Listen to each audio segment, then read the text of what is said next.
வணக்கம். இன்று நல்லூர் சப்பர திருவிழா. அதனால் சப்பரத்துக்காக போயிருந்தேன். இந்த 2 மணத்தியாலங்களில் நான் தெரிந்து கொண்டது பல விடயங்கள். முக்கியமாக தெரிந்து கொண்டது, மக்களாகவே தங்களுடைய பாதையில் வாழ்ந்து கொண்டிருக்கிறார்கள். அவர்களுக்கு அரசியல் சம்பந்தமான எந்த கவலையுமே இல்லை. அன்றாட வாழ்க்கை போய்கொண்டே இருக்கிறது. அவர்களுடைய அன்றாட வாழ்க்கையை கவனித்துக் கொண்டிருக்கிறார்கள். நாளைய சீவனுக்காக ஓடிக்கொண்டிருக்கிறார்கள். உயர்ந்த வர்க்கம் நல்லூர் திருவிழாவை நன்றாக கொண்டாடி கொண்டிருக்கிறது. அங்கே ஏழைகளும் இருக்கிறார்கள், பார்த்தேன். அவர்களுக்கும் அன்றொரு திருவிழா, அன்றொரு நல்ல நாள். கவலை என்னவென்றால், அரசியலாக செய்யப்பட்டு எங்கள் இனம் அழிக்கப்பட்டு கொண்டிருக்கின்ற போது அது ஒன்றுமே தெரியாமல் நாங்கள் அன்றாட வாழ்க்கையை நோக்கி ஓடிக்கொண்டிருக்கிறோம்.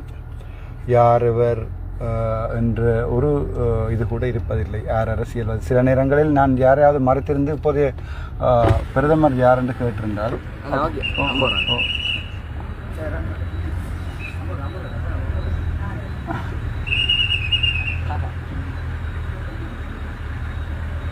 Hello right, thank you.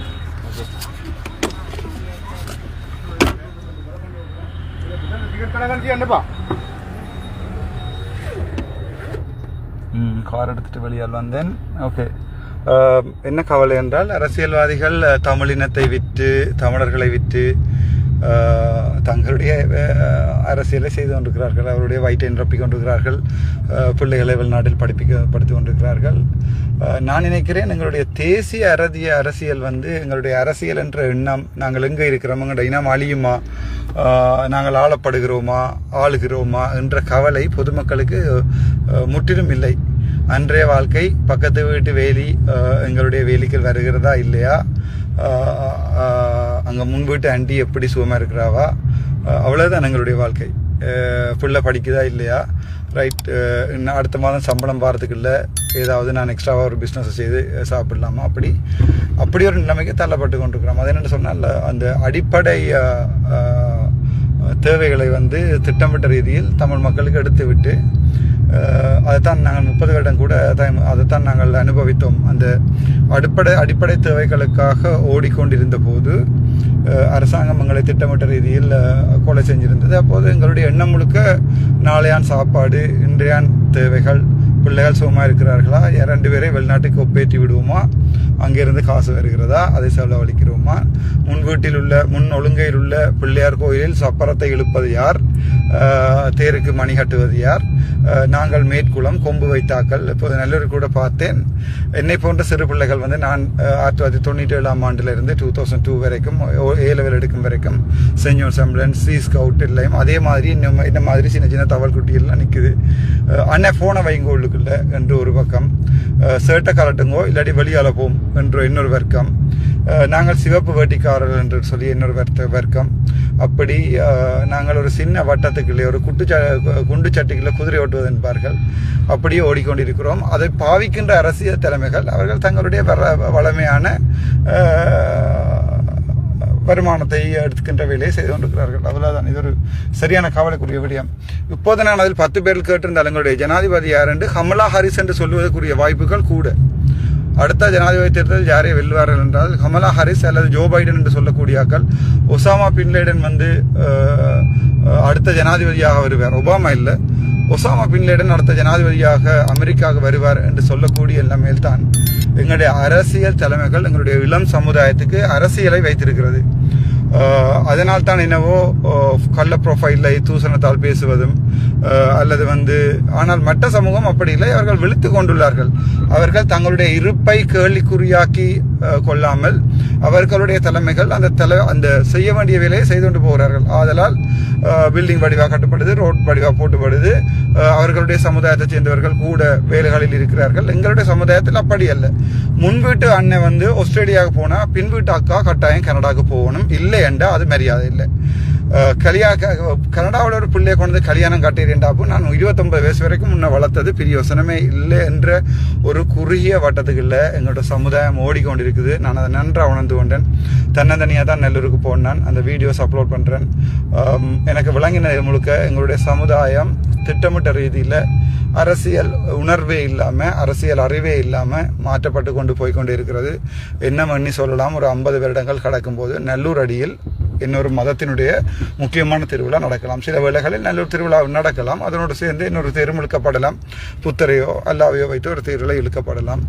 அது என்னுடைய எதிர்கூறல். அதுதான் அண்ணன் 1983ஆம் ஆண்டு விளங்கி தலைவர் 2009 வரைக்கும் போராடி இந்த வரைக்கும் காப்பாற்றிட்டு தமிழர் என்று சொல்லடா தலை நிமிர்ந்து நில்லடான்ற ஒரு வரலாற்றை படைச்சிட்டு போயிருக்கிறார். திருப்பியும் நான் அரசியல் கதைக்கிறேன். எனக்கு இது கூட உண்மையாக சொல்றேன்டால், இதுவரை காலமும் என்னுடைய 38 வயசு வரைக்கும் நான் அரசியலை கையில் எடுக்கவில்லை. அரசியல் எனக்கு பிடிக்கவில்லை. சுமந்திரனா ஐயோ ஐயா, குதிரை கதைஞ்சிருனா என்ன சவத்துக்கடாப்பா, ஃபேஸ்புக்கில் அங்காள தள்ளுங்கடாப்பா, சுகாசா என்கிட்ட ஐயோ சிறியரன் புட்டை பற்றி கத்தினாராமன்ற ஒரு மீம் ஒன்று வரும். தட்ஸ் ஆல் என்னுடைய அரசியல் அறிவு. அது எங்களுடைய மக்களுடைய பிழை இல்லை. எங்களுடைய அரசியல் தலைமைகள், எங்களுடைய லீடர்ஷிப், அந்த பொலிட்டிக்கல் லீடர்ஷிப் ஒரு கேவலமான பொலிட்டிக்கல் லீடர்ஷிப். இந்த 15 வருட காலமும் எங்களுடைய தேசிய தலைவர்கிட்ட போராட்டம் மௌனிக்கப்பட்ட பிறகு எங்களுடைய உண்மையை சொல்றேன்னு சொன்னால் எங்களுடைய பொலிட்டிக்கல் லீடர்ஷிப் 0 ஆகப்பட்டிருக்கு. ஒருத்தருக்கும் ஒரு ஒரீஸும் இல்லை. ஆளாளுக்கு தண்டவாளில் இருக்கிறோம். உண்மையை சொல்றேன்டா, நான் இந்த 38 வயசு வரைக்கும் ஒரு டாக்டராக வரணும், ஒரு மெடிக்கல் அட்மினா படிக்கணும், சனத்துக்கு ஏதோ ஹாஸ்பிட்டலில் நல்லது செய்யணும், அவ்வளோதான் என்னுடைய குறிக்கோளாக இருந்தது. அப்போ நாங்கள் டாக்டர்ஸை திட்டுறதுல பிள்ளை இல்லை, இவ காலைல காசு அடிக்கணும், காசு கூட வேணும் என்று சொல்றது பிள்ளை இல்லை. ஏனென்றால் அவர்களும் அவர்களுடைய வாழ்க்கையை நோக்கி ஓடிக்கொண்டிருக்கிறோம். ஒருத்தருமே பொதுவாக சிந்திப்பதாக இல்லை. எனது இனம், எனது மொழி, எனது இடம் யாழ்ப்பாணம், நல்லூர் எனது அடையாளம், அது அழிந்துவிடப் போகக்கூடாது என்று தூர நோக்கோடு யாரும் சிந்திப்பதாக இல்லை. நான் கூட ஏன் சிந்தித்தேன் என்ற ஒரு நிலைமையை இன்றைய நிலைமைக்கு எங்களுடைய சமுதாயம் என்னை தள்ளி தள்ளி தள்ளி தள்ளி கொண்டே வச்சிருக்கேன்னு சொன்னால் அதுக்குரிய காரணம் எங்களுடைய இருந்த தலைமைகள்.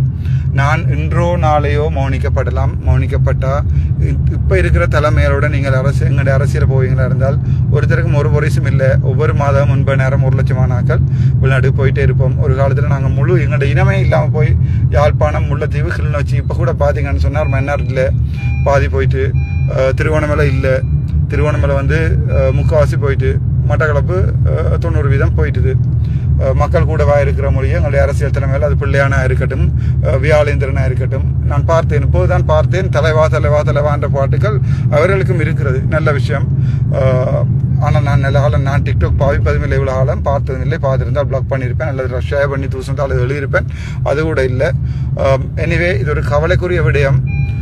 இந்த நிலைமையில் கூட நான் கொஞ்சம் கூட மன தளரவில்லை இல்லை எனது தமிழ் மக்கள். ஆனால் இந்த நல்லூரை அனுபவிக்க முடியாத ஒரு சமூகம் இப்போது இரவு உணவை நோக்கி ஓடிக்கொண்டிருக்கிறது. அவர்கள் தான் என்னுடைய இதயத்தில் நிற்கிறார்கள். அவர்களுக்கு என்ன செய்ய போகிறேன் என்பது. எங்களோட வெளிநாட்டில் ஒரு கொஞ்சம் பேர் இருக்கணும், அவைக்கு மண்ணில் சாகணும்ன்ற ஆசை. எங்களுக்காண்டி ஆயுதங்கள் எடுத்து போய் விழுப்புண் அடைஞ்சு கை கால் இல்லாமல் கண் இல்லாமல். இன்றைக்கும் கூட ஒரு அண்ணா எனக்கு எழுதியிருந்தார், தம்பி கந்த குண்டடிபட்டு கண்ணும் இல்லை ராசா, கையும் விரல் ஒன்றும் இல்லை, உனக்கு ஃபோன் டயல் பண்ணுறதே என்ற மாதிரி ஒரு எழுதியிருந்தார். நான் எடுத்து 1 நிமிஷம் கழிச்சேன். இப்போ அடுத்த அந்த நம்பரை திருப்பி தேடுறேன்டா என்னால் இயலாது. ஃபோனுக்குள்ள அடியில் போயிட்டுரும். ரைட், எனக்கு விளங்கையில் நான் ஒரு அரசியல்வாதியாக மாறணும்ன்ற எந்த ஆசையும் எனக்கு இருக்கையில். இப்போ கூட அரசியலை எனக்கு தெரியலை, நான் அரசியல் செய்யணுமா. சாதாரண ஒரு வைத்தியனா இந்த வைத்தியசாலையில் போயிருக்க என்னால் இயலாது, விட மாட்டாங்கள். உலகளவு நான் அநீதிக்கு எதிராக குரல் எடுத்ததால் என்னை பழி வாங்கிவினோம். ஆனால் ஒரு குட் நியூஸ் ஒன்றுக்கு அடுத்தடுத்த கிழமையில் அது என்னுடைய வெற்றி ஒன்று அடுத்தடுத்த கிழமையில் நான் காட்டுவேன்.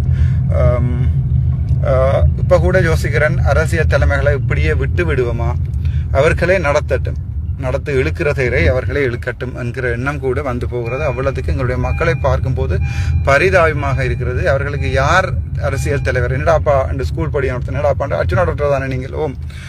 டாக்டர் செல்ஃபி எடுக்கலாமா? எடுக்கலாம். அவ்வளவுதான் எங்களுடைய சமுதாயம் இருக்கிறது. அந்த செல்ஃபியை அர்ச்சனா டாக்டருடன் செல்ஃபி ஒன்று எடுத்தேன், அவ்வளவுதான் இருக்கிறதுன்றது சரியான கவலையா இருக்கு. ஆனால் ஒரு காலத்தில் 2006 நாங்கள் 7 படிக்கல, குணேந்திரன், லஜீவன் எல்லாம் இருக்கைகளில் எங்களுக்கு ஒரு அரசியல் உணர்வு ஒன்று இருந்தது. படித்து கொண்டு இருந்தாலும் எங்களுக்கு இன்னும் நடக்குது நாட்டில் உணர்வு ஒன்று இருந்தது. எல்லாம் திட்டமிட்ட ரீதியில் போயிட்டுது. நாங்கள் மறுபடியும் சந்திப்போம். இதுதான் உண்மை. வெளிநாட்டில் இருக்கிறார்கள், இதை விளங்கி கொள்ளுங்கோ. நீங்கள் தேசியம் என்று கதைக்கிறது சந்தோஷம், எனக்கும் கதைக்க ஆசை. என்ன சுடுவாங்க, உங்களை சுட மாட்டாங்க. ஆனால் என்ன சுட்டாலும் பரவாயில்லை. அது அங்கே இருந்தும் நீங்கள் பேக் பண்ணுறீங்க தானே. பிள்ளையானுக்கும், கருணாம்மானுக்கும், ஸ்ரீதரனுக்கும், டக்ளஸ் தேவானந்தாக்கும், சுமந்திரனுக்கும், சாணங்கியனுக்கும் பேக் பண்ணி நீங்கள் அங்கேருந்து காசில் அனுப்பி கொண்டிருக்கிறீங்க. சீமானுக்கும் எல்லாருக்கும் காசு அனுப்பி கொண்டிருக்கிறார்கள். அது ஒரு அரசியலாக செய்து கொண்டிருக்கிறார்கள். உணர்வுள்ள எந்த அரசியல்வாதியை நான் காணவும் இல்லை, காணப்போவதும் இல்லை என்ற நம்பிக்கை எனக்கும் இருக்கிறது.